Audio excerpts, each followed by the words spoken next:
నమో వారాహి. నా పేరు మహారుద్ర వారాహి స్వామి. నేను వారాహిదేవి ఉపాసకుని. సర్వే నెంబర్ 428/2A సర్వే నెంబర్లో నేను వారాహి దేవాలయాన్ని గత 5 సంవత్సరాల ముందు నిర్మించి వారాహి అమ్మవారి ఉపాసన చేస్తూ ఇక్కడికి వచ్చేటువంటి భక్తులకి అమ్మవారి ఆశీస్సుల్ని అందజేస్తున్నాను.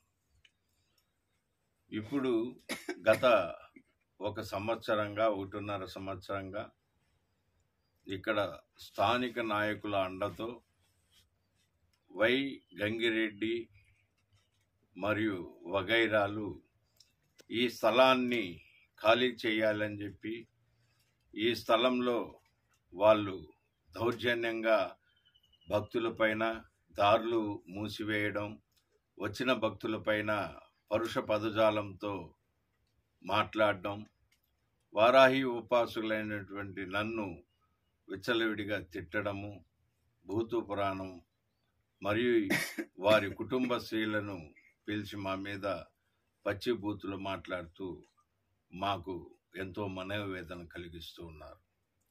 ఈ నేపథ్యంలో గత సంవత్సరం ఈ ఆదివారాహి శక్తి టెంపుల్ ట్రస్ట్ పైన మరియు కలెక్టర్ వారి పైన, పంచాయతీరాజ్ సెక్రటరీ గారి పైన, ఇలా 8 మంది పైన రిట్ పిటిషన్ 14662/2024గా హైకోర్టులో రిట్ పిటిషన్ కేసు వేయడం జరిగినది.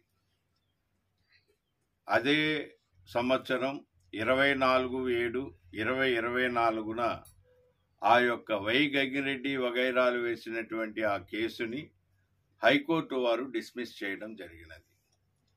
డిస్మిస్ చేసిన తర్వాత వారి అనుచరులు మా పైన దౌర్జన్య కాండలు ఎక్కువ అయిపోయింది. దానితో మేము పోలీసు వారిని సంప్రదించడం, అనేక మార్లు వాళ్ళు వచ్చినప్పుడు 100 కాల్కి డయల్ చేసి పోలీసు వారి సహాయం తీసుకొని మేము ఎన్నిసార్లు వాళ్ళకి చెప్పినప్పటికీ పోలీసు వారు గతంలో వాళ్ళని పిలిచి చాలా గట్టిగా మందలించడం జరిగింది. ఆలయం వద్దకు కానీ, ఆలయం స్వామీజీలపైన, భక్తులపైన ఇటువంటి ఇబ్బంది కలిగిస్తే మీ పైన చట్టపరమైనటువంటి చర్యలు తీసుకుంటామని పోలీసు వారు చెప్పారే కానీ వారిపైన ఇప్పటి వరకు అనేక పర్యాయాలు ఫిర్యాదు చేసినా, గ్రీవెన్స్ సెల్లో ఎస్పీ గారికి ఫిర్యాదు చేసినా వారిపైన ఎటువంటి చట్టపరమైన చర్యలు తీసుకోలేదు. ఇందులో భాగంగా వాళ్ళు హైకోర్టులో వేశారు. మేము తిరుపతి మున్సిపల్ కోర్టులో, మేజిస్ట్రేట్ కోర్టులో, ప్రిన్సిపల్ కోర్టుల్లో మేము ఈ ఆలయానికి ట్రస్ట్ ఉంది, ఆ ట్రస్ట్ తరపున కేవిట్ వేయడం కూడా జరిగింది. సూట్ యొక్క ఇది కూడా వేయడం జరిగింది. అది కూడా పెండింగ్లో ఉంది. వీళ్ళ యొక్క దాడుల్ని, వీళ్ళ యొక్క అధికార బలంతో స్థానిక నాయకులు కొంతమంది, ఈ రామిరెడ్డి తరువాత మణిరెడ్డి అనేటువంటి వ్యక్తులకి స్థానిక నాయకత్వ మద్దతుతో వాళ్ళు రెచ్చిపోయి మా పైన దాడులు చేస్తుంటే నేను దక్షిణ భారతదేశ సాధు సంఘం యొక్క సభ్యుణ్ణి, నేను సాధు సంఘంలో ఫిర్యాదు చేయడం జరిగింది. ఆ సందర్భంలో దక్షిణ భారతదేశ సాధు సంఘం ఆర్గనైజింగ్ కార్యదర్శి అయినటువంటి భారతీనంద మహారాజు తిరుపతి విచ్చేసి అనేక పీఠాల నుంచి దాదాపు 40 మంది సాధువులు, పీఠాధిపతులు విచ్చేసి కలెక్టర్ గారిని కలవడం జరిగింది. కలెక్టర్ కాదు, అది ప్రభుత్వం యొక్క భూమి, దాంట్లో ఎవరి దౌర్జన్యం ఏందని చెప్పి ఆయన కూడా ఆశ్చర్యపోయాడు.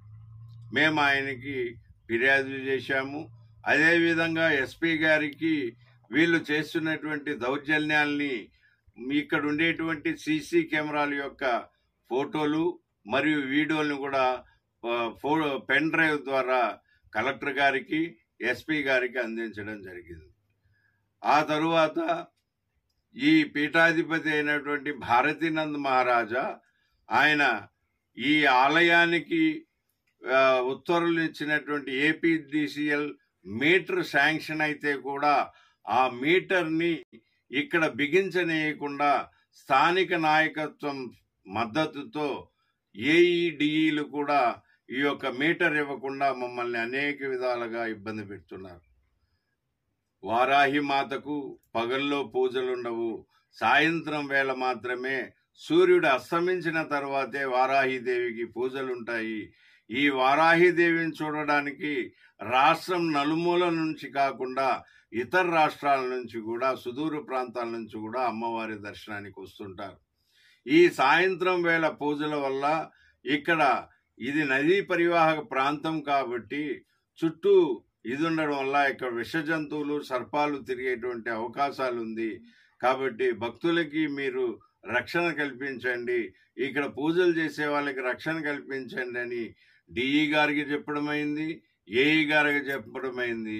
కానీ వాళ్ళు స్థానిక రాజకీయ నాయకుల సూచనల మేరకు ఈ ఆలయానికి మంజూరైనటువంటి మీటర్ను కూడా ఇవ్వకుండా మమ్మల్ని అనేక విధాలుగా మానసిక వేదనకు గురి చేస్తున్నారు. అంతేకాకుండా భారతీనంద్ మహారాజ్ వచ్చి మీరు పద్ధతి ప్రకారం ఈ మీటర్ వేయకపోతే ఆందోళన చేస్తామని తెలియజేయడం జరిగింది. వారు వచ్చిన సందర్భంలో మీకు భూ వివాదాలు ఉంటే కోర్టులో పరిష్కరించుకోండి, అంతే తప్ప ఆలయం మీద దాడి కానీ, ఆలయ పూజారి మహారుద్ర పైన దాడి కానీ, భక్తుల పైన కానీ దాడి కానీ జరిగితే రాష్ట్ర వ్యాప్త ఆందోళన చేస్తామని చెప్పి వాళ్ళు తెలియజేయడం జరిగింది. ఈ విషయంగా కలెక్టర్ గారిని, ఎస్పీ గారిని కూడా కలవడం జరిగి ప్రెస్ మీట్ ఏర్పాటు చేసి చెప్పడం జరిగింది. గత కొద్ది రోజులుగా రాలేదు, కానీ నిన్నటి నుంచి వారి దౌర్జన్యం విపరీతంగా మారిపోయింది. వారు ఇక్కడ కంచె కానుకొని సిమెంట్ రాళ్లను పేర్చి ఉన్న సిమెంట్ రాళ్లను ఈ రామిరెడ్డి అనేటువంటి వ్యక్తి నిన్న మధ్యాహ్నం వచ్చి 3 గంటలకి అదన్నిటినీ తోసేసి నాపైకి దౌర్జన్యంగా దుర్భాషలాడుతూ, చెప్పలేనటువంటి బూతులు మాట్లాడుతూ, నన్ను దొంగ స్వామి రకరకాలైనటువంటి ఆరోపణలు చేస్తూ నా మీద దాడికి పాల్పడడం జరిగింది. నేను 100కు డైల్ చేసి పోలీసు వారు వచ్చే లోపల వాళ్ళు ఇక్కడి నుంచి వెళ్ళిపోయారు. ఈరోజు ఉదయం నేను రక్త పరీక్షల నిమిత్తం 7 గంటలకి డాక్టర్ దగ్గరికి పోయినప్పుడు ఇక్కడ ఎవరూ లేని సమయంలో మణిరెడ్డి, తరువాత రామిరెడ్డి మరియు మరికొంతమంది మహిళలు, కొంతమంది అనుచరులను తీసుకొచ్చి ప్రాంగణం ఉండేటి దేవవృక్ష చెట్టు, జాతం, జమ్మిటు, మాడు చెట్లను వేసి ఆ యొక్క కంచెనుకొని నుండి సిమెంట్ రాళ్లను దౌర్జంగా తోసి మమ్మల్ని భాషలాడడం జరిగింది. మేము మా యొక్క సెల్ ఫోన్ లో ఉన్నటువంటి సీసీ కెమెరా ద్వారా దీన్ని చూసి ఆలయానికి చేరుకోవడం జరిగింది. ఈ ఆలయానికి చేరుకున్న సందర్భంలో ఇక్కడ పోలీసు వారు ఉన్నప్పుడు పోలీసు వారు వారి స్థలాన్ని కాజేశారని మీ పైన వాళ్ళు కంప్లైంట్ ఇచ్చారు స్వామి అని నాకు చెప్పగా, స్థలం మీద ఇటువంటి కేసులున్నాను, అది కోర్టులో తెలుసుకోవాలి తప్ప ఇలా దౌర్జన్యం చేసి శాంతి భద్రతలకు విఘాతం కలిగించడం ఎంతవరకు న్యాయమని వారిని కోరడం జరిగింది. ఆ నేపథ్యంలో ఈరోజు మేము ఒంటరి వాళ్ళమని, మాకెవరు మద్దతు లేరని, ఇక్కడ వాళ్ళకి బంధువర్గము తరువాత అధికార నాయకత్వం, స్థానిక నాయకత్వం వాళ్ళకి బలంగా ఉందన్నటువంటి ఒక సపోర్టుతో మా మీద దాడులు చేయడం ఎక్కువ ఇదైపోయింది. మేము ఆధ్యాత్మిక చింతనతో కలిగిన వాళ్ళం, మాకు దాడులో లేదా భూతు పురాణమో మాకు తెలియదు. అందువల్ల ఆర్సిపి అనేటువంటి ఈ పార్టీ నాయకుల్ని సంప్రదించి మాకు మద్దతు తెలపమని చెప్పాము. అదేవిధంగా అఖిల భారత సాధు సంఘం నుంచి ఈ 2 దినాల్లో సాధువులందరూ కూడా ఈ ప్రాంతానికి దిగుతున్నారు. ఇక్కడికి వచ్చి శాంతియుతమైనటువంటి ఆందోళన కార్యక్రమాల్ని ఈ దుండగుల పైన దుశ్చర్య చేసి మా మీద దౌర్జన్యానికి వచ్చినటువంటి ఈ రామిరెడ్డి, ఈ మణిరెడ్డి వగైరాల వాళ్ళ అన్నదమ్ములను శిక్షించి వాళ్ళ పైన కేసు నమోదు చేసేంత వరకు ఈ పార్టీ వాళ్ళు కానీ భారత సాధు సంఘం వాళ్ళు కానీ శాంతియుతమైన ఆందోళనలతో కొనసాగుతుందని, దీని మీద వెంటనే అధికారులు చర్యలు తీసుకోవాలని, వారిరువుని కఠినంగా శిక్షించాలని చెప్పి నేను కోరుకుంటూ సెలవు తీసుకుంటున్నాను. జై వరాహి, నమో వరాహి.